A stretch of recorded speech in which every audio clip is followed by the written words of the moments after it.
তিন কুল পড়ে ঘুমাবেন। তিন কুলের মধ্যে একটা সূরা ইখলাস, একটা সূরা ফালাক, একটা সূরা নাস। কি হবে এটা পড়লে? নবী সাল্লাল্লাহু আলাইহি ওয়াসাল্লাম বলছেন দৃশ্য বা অদৃশ্য, মানে যা দেখা যায়, যা দেখা যায় না, এই দৃশ্য অদৃশ্যের জগতের কোনো ক্ষতি তাকে স্পর্শ করবে না।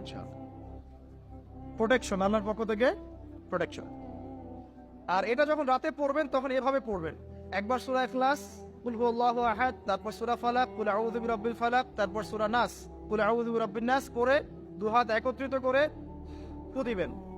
দিয়ে মাথা থেকে নিয়ে এভাবে, পুরো মাথা থেকে নিয়ে পুরো বডি এভাবে মাসাজ করবেন, এভাবে। ঠিক আছে? এটা তিনবার করবেন, একবার না। একবার পড়বেন, করবেন আরেকবার, তিনবার। এরপরে পড়বেন সূরা কাফিরুন। কোন সূরা? কুল ইয়া আইয়ুহাল কাফিরুন লা আ'বুদু মা তা'বুদুন। এই সূরাটা পড়বেন লাকুম দীনুকুম ওয়ালিয়া দীন পর্যন্ত। কি হবে? আল্লাহর রাসূল সাল্লাল্লাহু আলাইহি ওয়াসাল্লাম বলছেন যে রাতের বেলা ঘুমানোর আগে কেউ যদি সূরা কাফিরুন তেলাওয়াত করে ঘুমিয়ে যায়, আল্লাহ পাক ওই ব্যক্তিকে শিরকের পাপ থেকে মুক্ত রাখবে ইনশাআল্লাহ।